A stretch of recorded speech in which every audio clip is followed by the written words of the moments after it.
Okay, Lilian, you can remove your...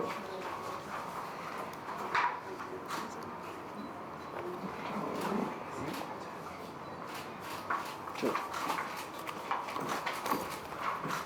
Good morning, everybody. I have a short statement to read. I ended my relationship with Alfred Mutua in early June this year. On repeated occasions, I've seen Alfred say that we are still friends, and our separation has been amicable.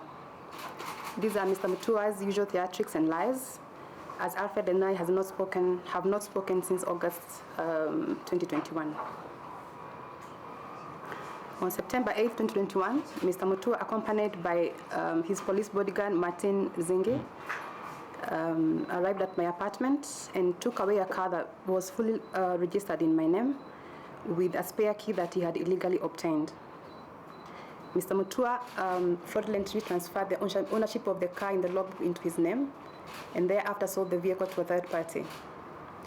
I filed a case which is pending in court, so I'll not comment further on this. I wish to rather state that the purchaser should be on notice that I maintain ownership to the vehicle. I call for a criminal investigation into this serious criminal offense by Alfred Mutua. Along the same fraudulent conduct, Mr. Mutua recently and illegally transferred my shares in the Dash Enterprises, the hotel company, to his sister Anne Bandi Mutua. Again, a clear act of fraud. At no point did I execute a transfer of my shares or otherwise transfer my 1,800 shares, that is 45% shareholding in the company, to him, let alone his sister. My advocates have managed to trace the transaction documents from the company registry. Here are the documents. And they are on the back.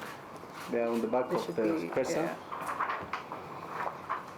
Both documents have been lodged at the company registries together, effectively defrauding me of 90% of my shareholding in Dash Enterprises, a company I founded in 2014, indeed after my own high school nickname. I was called Rafting Dash in school, so you can ask everybody I went to school with.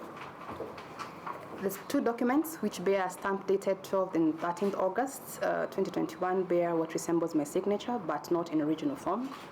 And clearly the signatures have been electronically superimposed. The transactions by Mr. Mutua are clear and obvious frauds, which he has committed in false and mistaken belief that he's above the law and will not be held to account for his criminal acts against me. I reported this serious crime to Kilimani Police Station under OB number 48/15/09/2021. Mr. Mutua is reacting to our separation. Was indicated that I wanted to move on with my life, he thought otherwise. At a meeting at Windsor Golf and Country Club on September 22nd, in the company of our two mutual friends, and after two criminal incidents, I requested Alfred Mutua for mature and amicable separation and reminded him that after all, we were not married. Mr. Mutua angrily termed me as his enemy number one and threatened to crush me to ash, as he takes away everything I have and everything I own. Indeed, this has already started, as he has demanded through his lawyers that I refund any money he has ever given to me or made available for my use.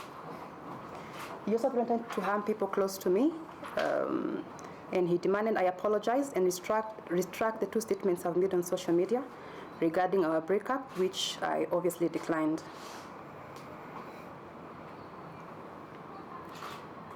He stated that he had offers from people to kill persons close to me and threatened that he will actually take up the offer to teach some people a lesson.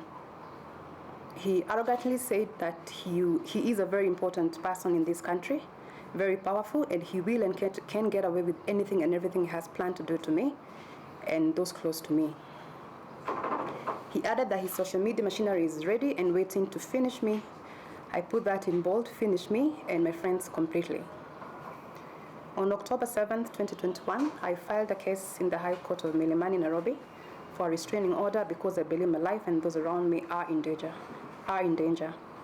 Mr. Mutua is fighting the restraining order by rubbishing my claims and wants the case transferred to Machakos, where he believes I'll be too scared to step and he's capable of, and I believe he wants to hire goons to bully and harass me when I attend court.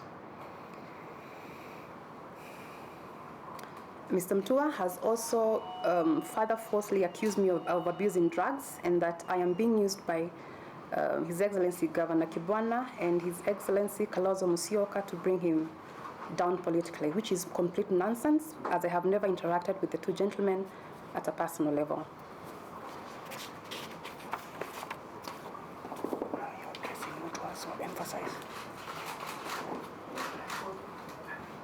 I am publicly requesting Mr. Mutua to immediately return my property, cease threatening my life and of those around me, and stop his arrogance, abuse of power, manipulation, and bullying.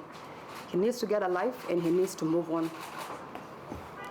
I therefore appeal to the Inspector General of Police and the Director of Public Prosecution to expedite the investigation and charge Alfred Mutua for the serious crimes he has so far committed, because I and my friends are scared and before anything else happens to us. Lastly, what I have described amounts to a form of GBV, that's gender-based violence, known as psychological and economic gender-based violence. Mr. Mutua is out to destroy me, both psychologically and economically, and must be stopped by the government. Any and every form of GBV must be shunned and the perpetrators punished heavily. I now understand firsthand how and why many women continue to suffer in silence, and especially if their partners or former partners are in positions of power and influence. I urge all women to speak up against any form of violence by partners who feel entitled and partners who simply cannot take no for an answer. Thank you.